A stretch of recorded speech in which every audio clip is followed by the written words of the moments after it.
तो दोस्तों स्वागत है आपका टेली स्क्रिप्टेड में। तो चलिए शुरू करते हैं। सीरियल को मैं किसी के प्यार में अब आप देखने वाले हैं। काकू ने ऑर्डर दे दिया है पाखी को कि यहाँ पर अब सई और विराट रहने वाले हैं एक कमरे के अंदर, क्योंकि उनके दोनों बच्चे चाहते हैं कि यहाँ पर उनके आई बाबा एक साथ रहे।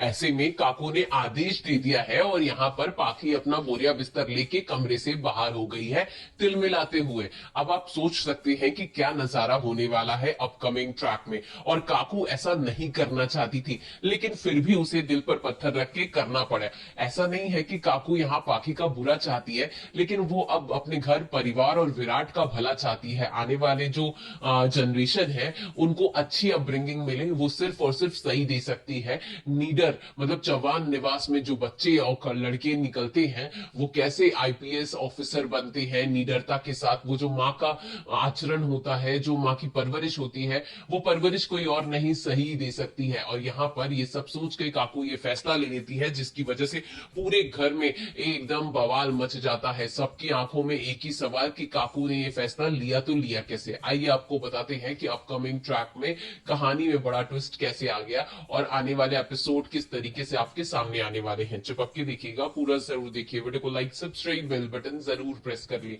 जैसा कि हमने अभी तक कहानी में देखा कि सबसे बड़ा ट्विस्ट तो ये आया कि यहाँ पर अब पत्र लेखा अपनी हरकतों यानी बेशर्मियों से ऊपर चली गई है। और यहाँ पर ये जिस तरीके से वो वीनू को पढ़ा लिखा रही है, गलत परवरिश दे रही है, वो उस चक्कर में वीनू ने क्या किया है कि सही से वो इतनी दूरी बना रखा है कि सही का दिया हुआ कुछ भी वो सिर्फ और सिर्फ डस्टबिन में चला जाता है। अब सही को ऑब्सेशन तो नहीं है, लेकिन वो उसका भावुकता वाला मन जो है वो भावुक में आ गई है और वो उस भावुकता में विराट पर अपना गुस्सा निकालने की कोशिश करती है। अब चलो ये तो हो गया, लेकिन धीरे धीरे जब ये बात काकू को पता चलती है तो काकू को समझ में आता है कि ऐसे पत्र लिखा तो मानेगी नहीं और ना मेरी सुनेगी, तो कुछ ना कुछ तो ऐसा करना पड़ेगा जिसकी वजह से इन दोनों के बीच में और बच्चों के ऊपर जो भी ये चीजें चल रही हैं उस पर कंट्रोल किया जाए। अब काकू लाख बार सोचती है, उसे समझ में नहीं आता। अंत में उसके दिमाग में ये आइडिया आता है, वो भी सभी की वजह से, क्योंकि सभी वो खेलती है इन दोनों के साथ, जिसकी वजह से सभी के कारण ही यहाँ पर काकू के दिमाग में आइडिया आता है और सभी ही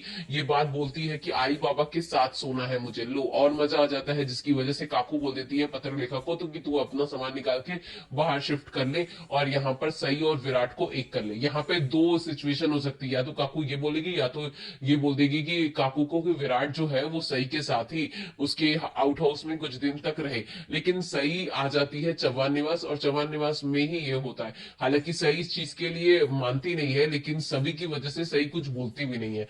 तो यहाँ पर अपकमिंग ट्रैक में जैसे जैसे पाखी ने विराट को पाने के लिए जितनी साजिशें की, जितना भी सही को नीचा दिखाने की कोशिश की, एक एक दिन और एक एक जो कर्म थे उसके उसी को कांटे की तरह चुभ रहे हैं। अब उसका हर एक दिन आंसुओं में भरा पड़ा है और इसे देख के आप बोल सकते हो कि कर्मा इज अ बिग बिच।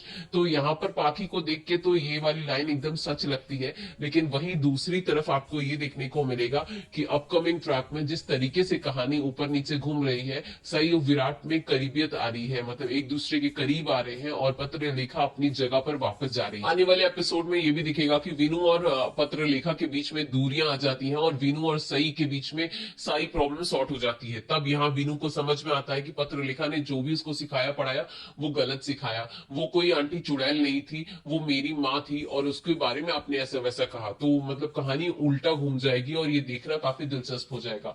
फिलहाल के लिए इतना ही है। आपको क्या लगता है अब तक का ट्रैक देख के अपनी राय जरूर दीजिएगा। वीडियो को लाइक सब्सक्राइब बेल बटन जरूर प्रेस कर दे। Thank you for watching.